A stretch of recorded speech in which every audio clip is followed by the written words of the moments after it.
എന്നെ എടുക്കുവാന്നേ? ഞാൻ ചുമ്മാ ബുക്ക് മറിച്ചു നോക്കുമായിരുന്നു. ദാണ്ട് ഒരു കൺപീലി. ഈ കൺപീലി എടുത്തിട്ടുണ്ടല്ലോ, നമ്മളിങ്ങനെ വെച്ചിട്ട് മനസ്സിന്റെ ആഗ്രഹിച്ചിട്ട് പ്രാർത്ഥിച്ചിട്ട് ഊതി കഴിഞ്ഞാലുണ്ടല്ലോ അത് നടക്കുന്ന. പിന്നെ സത്യം. ഞാനൊന്ന് നോക്കട്ടെ.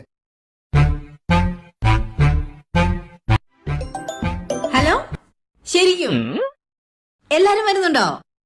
എന്നാ നമുക്ക് ഇവിടെ സ്റ്റേ ചെയ്യാം. എന്റെ ഫ്രണ്ട്സ് ഇല്ലേ, കല്യാണി, മീനാക്ഷി, പിങ്കി, ബ്രിയേം, അവരിന്ന് ഇവിടെ വരുന്നുണ്ടെന്ന്. ദൈവമേ, നീ എന്റെ പ്രാർത്ഥന കേട്ടു. പിങ്കി വരുന്നുണ്ടോ? പിങ്കി വരുന്നുണ്ട്. അതെ, നിങ്ങൾ കുറെ നാളായില്ലേ സനുവിന്റെ അടുത്ത് വേണം എന്ന് പറയുന്നേ. നിങ്ങൾ ഇന്ന് വൈകിട്ട് അവിടെ പോയി കുടിക്കോ? എങ്ങനെ പൊക്കോ? നിങ്ങൾക്ക് ഇവിടെ എന്തെങ്കിലും ആവശ്യം വന്നോ, ഫുഡോ വല്ലോ ഉണ്ടാക്കേണ്ട വന്നോ, ഞാനല്ലേ ഇവിടെ ഉള്ളൂ. പ്രിയ നല്ലൊരു കുക്കാ, പ്രിയ നോക്കിക്കോളൂ. പക്ഷേ നിങ്ങൾ തന്നെ ഇവിടെ താമസിക്കുമ്പോ എന്തെങ്കിലുമൊക്കെ പേടിയായിട്ട് എന്തെങ്കിലുമൊക്കെ തോന്നിയാലോ? പിങ്കി എന്ത് ധൈര്യശാലിയാന്നറിയോ? അവള് നോക്കിക്കോളൂ എല്ലാം. അത് മാത്രമല്ല, നിങ്ങൾ തന്നെയല്ലേ താമസിക്കുന്നേ. എന്തെങ്കിലും ആവശ്യങ്ങൾക്ക് വെളിയിൽ പോണ്ടി വന്നോ